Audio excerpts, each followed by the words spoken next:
Hello again. I had all kinds of ideas as to what I was going to do today. Originally I had planned to drive onto a level crossing when the red lights were flashing and then get out of the vehicle to poke the live rail with a wet sponge on the end of a metal pole. Then I would accept a bag of sweets from Jimmy Savile whilst simultaneously juggling 3 ignited fireworks before entering an electricity substation to retrieve a frisbee. Then I thought, no, I won't do any of those things. For I am not a fucking idiot.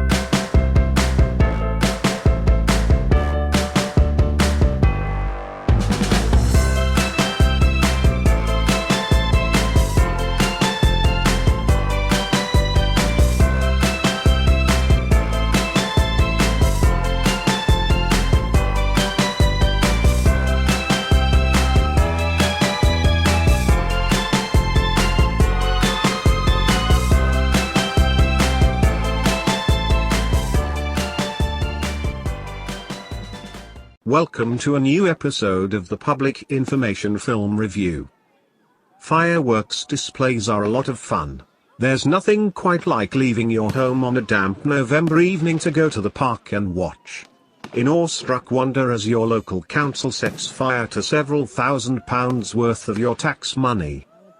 For the benefit of my American viewers, we British don't set off fireworks in the summer to celebrate the birth of our nation. We wait until the onset of bastard winter to detonate a shitload of gunpowder in the freezing cold to commemorate one man's failure to blow up the Houses of Parliament. To be honest, it's a good thing he didn't. Otherwise no one would have commissioned these films. The purpose of these joyful and not at all scary movies is to remind the UK populace that fireworks can get a bit on the hot side, and tend to go bang. There's a child whose life has changed in the last year. He's given up football because he can't see the ball too well. He can't cross the road alone because he can't be sure it's clear. And he won't see much of the fireworks this year because last year a firework was thrown and blew up in space. Somewhere there are other children whose lives are going to be changed. Will one of them be your child? I deliberately picked on this film for a first go, as it is the very first PIF on this topic I can remember. I recall being vaguely disquieted by it, what with the imperious-sounding narrator, the listless children, the description of the events which blinded the little boy. What were those again? A firework was thrown and blew up in space. Oh right, of course. This leads me to wonder who the film is aimed at. At first it appears to be a cautionary tale to would-be hoodlums. But I don't think any kids in Britain in the 1980s or even now would actually give a toss if someone got hurt. At the end of the piece, it is clear that the message is meant for parents. Given that the injured child wasn't pissing about with high explosives, it's not clear what action the parents are supposed to take. Perhaps I am being a little uncharitable. The film is well paced, excellently shot, it's just a shame that it sets its target a bit too widely. That shot of the kids in field reminds me of another ad campaign from about the same era. To buy the world a home and furnish it with love. Grow apple trees and honey bees and snow white turtle doves. So the effect on my 5-year-old self was mild trauma followed by feeling a bit thirsty for some reason. Well, what's she always on about this kid of hers? Oh, I don't know. I said to her last week, I said, you know, you worry too much about it, Stephen. He's leaving school next year, that'll soon sort him out. Yeah, well, that's her look at, isn't it? Should have been stricter with him at the right time. Yeah, well, you're too strict, you are. I'm not strict, I'm fair. Not out Kevin in the arm, is it? Yeah, you can't hold kids back, though. I'm not saying hold him back. I'm saying there's such a thing as discipline. Fair discipline. Well, I still say you got to draw a line. Anyway, where is Kevin this afternoon? Oh, I don't know. I think he said he was going round to see Stephen. Yeah, that's another thing I don't like either. Them playing together. There's enough kids round here, judging by the route the weekend. Jim! If your child was killed or badly injured in a firework accident like this, you'd probably blame the parents of the other children. But your children are your responsibility. Make sure yours aren't meddling with fireworks this bonfire night. You can go ahead and cut now if you want. Cut. Damn it. I said cut. Bloody hell. This film, Fireworks Safety Parents, is much more like it, an everyday situation turned on its head by children running amok without the knowledge of their parents. The stern warning is clearly to all parents to make sure that their children have at least grasped the concept of fire being rather warm. At least it would have been effective if the film wasn't pulled shortly after its release due to complaints and then replaced with the more vague affair we saw earlier. Frankly, I would have kept it running. It's worth remembering that the COI thought nothing of showing people being thrown headfirst through windscreens in order to promote seatbelt usage. Clunk, click. Having frightened the shit out of otherwise sensible children and adults alike, the COI still managed to find time to ruin sparklers for everyone.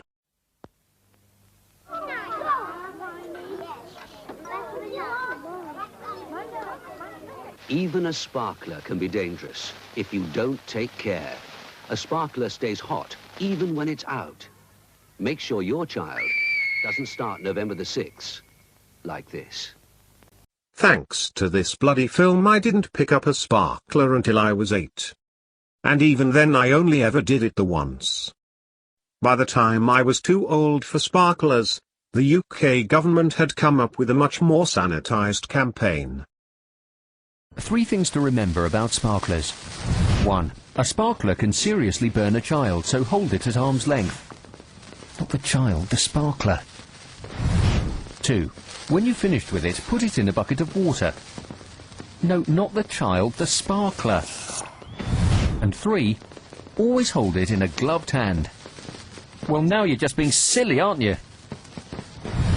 Sparklers. Handle with care. Okay, this film is certainly more viewer-friendly, and yet, the unfunny jokes and the light-heartedness of it renders the film inferior to the 1976 version both in terms of impact and artistry. Some people are never bloody satisfied, are they? A much earlier effort to convey a safety message didn't rely on strong dialogue. This was the result.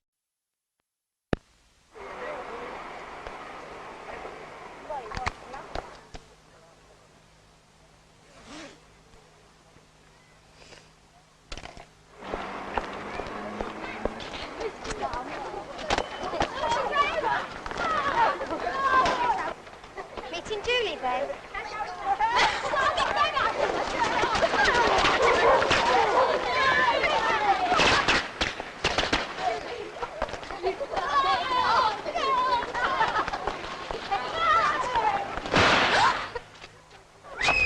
It's Julie!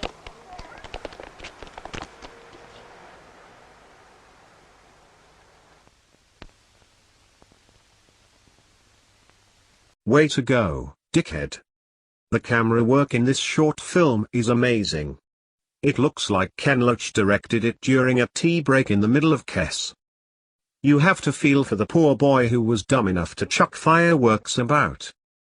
You can't exactly apologize to your girlfriend with flowers and a new pair of shoes after you've blown her face off. Perhaps his haircut is punishment enough. Shut your face. Shortly after the release of this film, the government attempted to use a cautionary tale for children, told by their peers. A couple of years ago, me, my big brother, a few others, you know, all my mates were messing about around a bonfire, throwing bangers and things like that about at each other, just messing about. And there was this kid called Charlie, and he had all these bangers sticking out his pocket, loose in his pocket. And my brother set him alight, and they all blew off in this kid's back pocket. And I was messing about with some sparklers, you know, writing my name in the air. And the next second, my My hair was alive. Right, and all these trousers stuck to his skin, and he had to go to the hospital. Now, my brother and that was just showing off. We all was, really. And all my friends thought it was very funny. It is a laugh. Sometimes. If you see your mate coming down and he don't know you're there, you just light a banger and he don't know it's coming towards him, it goes off at his feet. It's a laugh, and he just, like that, you'd laugh, wouldn't you, really? What's funny about that? I don't know. Do you think your brother would have done it if he'd have been on his own with Charlie? Not my brother, not really. Why not? Why wouldn't you have done it? Because there weren't, a lot of people to take notice. Wouldn't have been worth doing it, would it? Well, what's so big about lighting bangers in someone's pocket? He's showing off. Doesn't realise the dangers. It proves that I'm better than the next person because I can hold a banger in my hand and let it go off.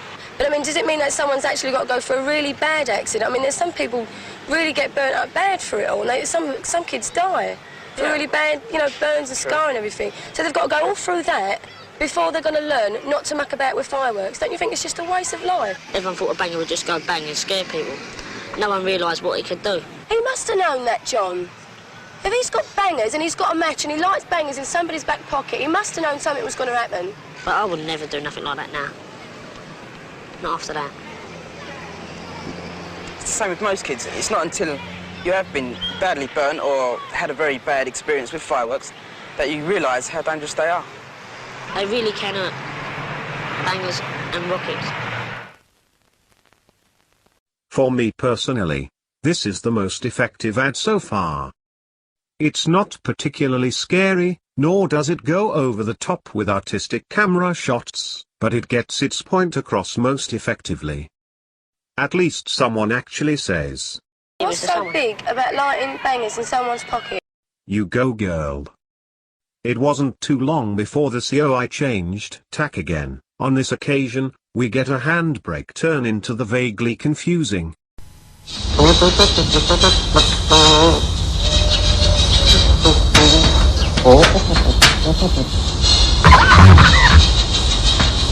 Planning ahead can save you endless grief. Something you can do without on fireworks night. On fireworks night, do things right. At first it looks like a PIF to stop us from falling of ladders. It is in fact just asking us to prepare fireworks displays properly. Fair enough, I suppose. Fearing it was losing its edge, the government reverted to form and came up with a more macabre ad. 10, 9, 8, 7, 6, 5, 4.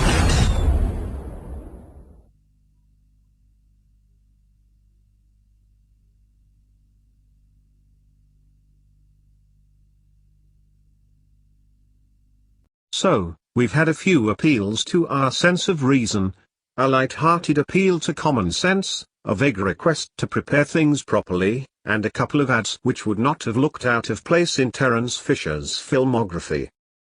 Have we tried shouting at people yet?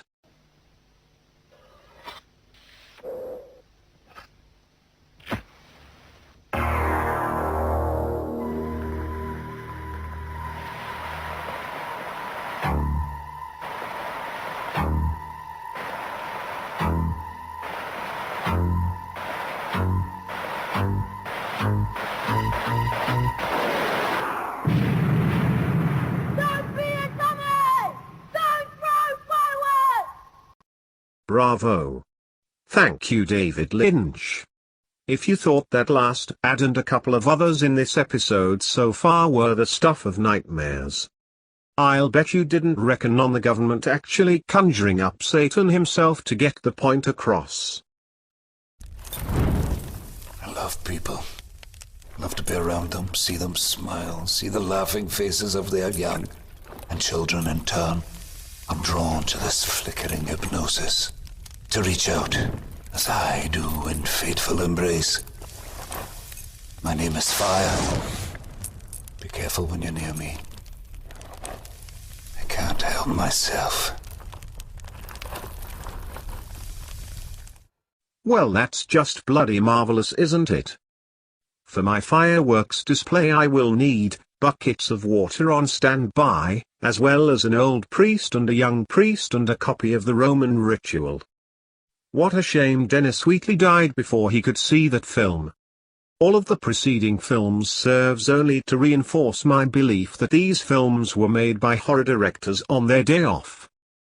That's all for this episode, and so until next time, from all of us here. Bollocks.